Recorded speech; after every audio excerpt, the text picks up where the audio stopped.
Ambani news ಟಿವಿಗೆ ಸ್ವಾಗತ. ಪ್ರತಿದಿನ ನ್ಯೂಸ್ ಅಪ್ಡೇಟ್ಗಾಗಿ ಸಬ್ಸ್ಕ್ರೈಬ್ ಮಾಡಿ, ಲೈಕ್ ಮಾಡಿ, ಶೇರ್ ಮಾಡಿ. ವಿಷಯ ಜಮೀರ್ ಅಹ್ಮದ್ ಹಾಗೂ ಎಂಸಿ ಸುಧಾಕರ್ ಅವರಿಗೆ ಸಚಿವ ಸ್ಥಾನಕ್ಕೆ ಒತ್ತಾಯ. ಅಂಬಾನಿ ನ್ಯೂಸ್ ಟಿವಿಗೆ ವೀಕ್ಷಕರಿಗೆ ನಮಸ್ಕಾರ. ರಾಜ್ಯ ರಾಜಕಾರಣದಲ್ಲಿ ಈಗ ಸಚಿವ ಸಂಪುಟ ಕಸರತ್ತು ಜೋರಾಗಿದೆ. ಇದೀಗ ಚಿಂತಾಮಣಿಯಲ್ಲೂ ಸಚಿವ ಸ್ಥಾನಕ್ಕಾಗಿ ಭರ್ಜರಿ ಒತ್ತಾಯ ಕೇಳಿಬಂದಿದೆ. ಚಿಂತಾಮಣಿ ಪ್ರವಾಸ ಮಂದಿರದಲ್ಲಿ ಮುಸ್ಲಿಂ ಮುಖಂಡರು ಪತ್ರಿಕಾಗೋಷ್ಠಿ ಕರೆಯಲಾಗಿತ್ತು. ಹೌದು, ಕಾಂಗ್ರೆಸ್ನ ಯುವ ಜನಪರ ಹೋರಾಟಗಾರ ಹಾಗೂ ನಿವೃತ್ತ ತಹಶೀಲ್ದಾರ್ ಅವರ ಪುತ್ರರಾದ ಮೊಹಮ್ಮದ್ ಫಾರೂಕ್ ಅವರು ಪ್ರಭಾವಿ ನಾಯಕರಿಗೆ ಸೂಕ್ತ ಸ್ಥಾನಮಾನ ನೀಡಬೇಕೆಂದು ಪ್ರವಾಸ ಮಂದಿರದಲ್ಲಿ ನಡೆದ ಸುದ್ದಿಗೋಷ್ಠಿಯಲ್ಲಿ ಗಂಭೀರ ಒತ್ತಾಯ ಮಾಡಿದ್ದಾರೆ.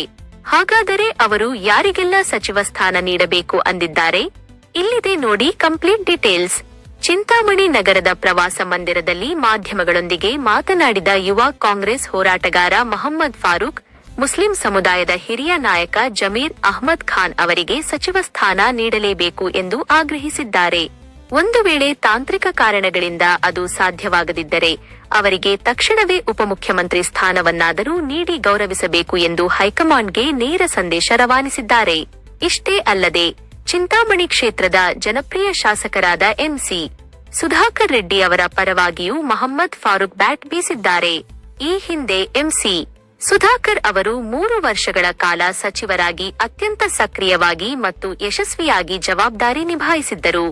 ಅವರ ಆಡಳಿತಾತ್ಮಕ ಅನುಭವವನ್ನು ಪರಿಗಣಿಸಿ ಈಗ ನಡೆಯಲಿರುವ 2ನೇ ಹಂತದ ಸಚಿವ ಸಂಪುಟ ವಿಸ್ತರಣೆಯಲ್ಲಿ ಅವರಿಗೆ ಖಂಡಿತವಾಗಿಯೂ ಸಚಿವ ಸ್ಥಾನ ನೀಡಲೇಬೇಕು ಎಂದು ಮೊಹಮ್ಮದ್ ಫಾರೂಕ್ ಅವರು ಪಕ್ಷದ ನಾಯಕತ್ವವನ್ನು ಒತ್ತಾಯಿಸಿದ್ದಾರೆ.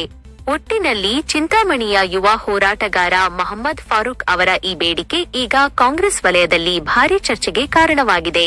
ಹೈಕಮಾಂಡ್ ಈ ಇಬ್ಬರೂ ನಾಯಕರ ಸ್ಥಾನಮಾನದ ಬಗ್ಗೆ ಯಾವ ನಿರ್ಧಾರ ಕೈಗೊಳ್ಳುತ್ತದೆ ಎಂಬುದನ್ನು ಕಾದು ನೋಡಬೇಕಿದೆ. ಒಂದು ವೇಳೆ ಸಚಿವ ಸ್ಥಾನ ನೀಡದಿದ್ದಲ್ಲಿ ಮುಂದಿನ ದಿನಗಳಲ್ಲಿ ಉಗ್ರ ಹೋರಾಟ ಮಾಡುವುದಾಗಿ ಮೊಹಮ್ಮದ್ ಫಾರೂಕ್ ಅವರು ಎಚ್ಚರಿಕೆ ನೀಡಿದ್ದಾರೆ. ನಿರಂತರ ಸುದ್ದಿಗಳಿಗಾಗಿ ನೋಡ್ತಾ ಇರಿ ಅಂಬಾನಿ ನ್ಯೂಸ್ ಟಿವಿ, ಇದು ಜನರ ಧ್ವನಿ. ಚಿಂತಾಮಣಿ ತಾಲೂಕವರು ಈಗಾಗಲೇ ಎಲ್ಲ ನಮ್ಮ ಮೈನಾರಿಟಿ ಲೀಡರ್ಸ್ ಎಲ್ಲ ಏನು ಹೇಳಿದ್ದಾರೆ ಎಲ್ಲ ನಿಮಗೆ ಗೊತ್ತೇ ಇದೆ ವಿಚಾರ.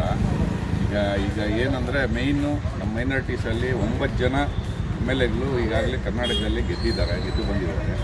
ನಮ್ದು ಏನು ರಿಕ್ವೆಸ್ಟ್ ಅಂದರೆ ಒಂದು 4-5 ಜನ ಆದರೂ ಮಿನಿಮಮ್ ಮಿನಿಸ್ಟ್ರಿಗೆ ಕೊಡಬೇಕಾಗಿದೆ ನಮ್ಮ ಮೈನಾರಿಟೀಸಲ್ಲಿ. ಅದರಲ್ಲಿ ಕೂಡ UT ಖಾದರ್ ಕೊಟ್ಟಿದ್ದಾರೆ, ಒಳ್ಳೆಯದೇ. ಬಟ್ BZ ಜಮೀರ್ ಅಹ್ಮದ್ ಆಗಲಿ, ನಜೀರ್ ಅಹ್ಮದ್ ಆಗಲಿ, ಇವ್ರಿಗೂ ಕೊಡಬೇಕಾಗಿದೆ ಅಂತ ನಾವು ಕೋರ್ತಾ ಇದ್ದೀವಿ. ಇನ್ನೊಂದೇನೆಂದರೆ ನಮ್ಮ ಚಿಂತಾಮಣಿ ತಾಲೂಕು MC ಸುಧಾಕರ್ ರೆಡ್ಡಿ ಅಣ್ಣವರು ಏನಿದ್ದಾರೆ, ತುಂಬ ಒಳ್ಳೆಯ ಕೆಲಸ ಮಾಡಿದ್ದಾರೆ ಉನ್ನತ ಶಿಕ್ಷಣ ಸಚಿವರಾಗಿ.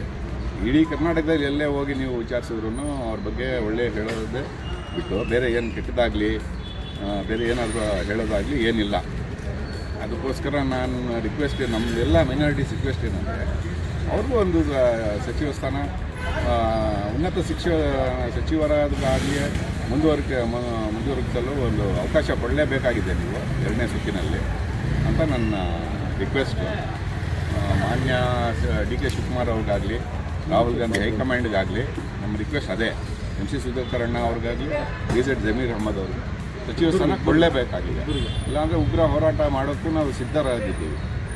ಓಕೆ,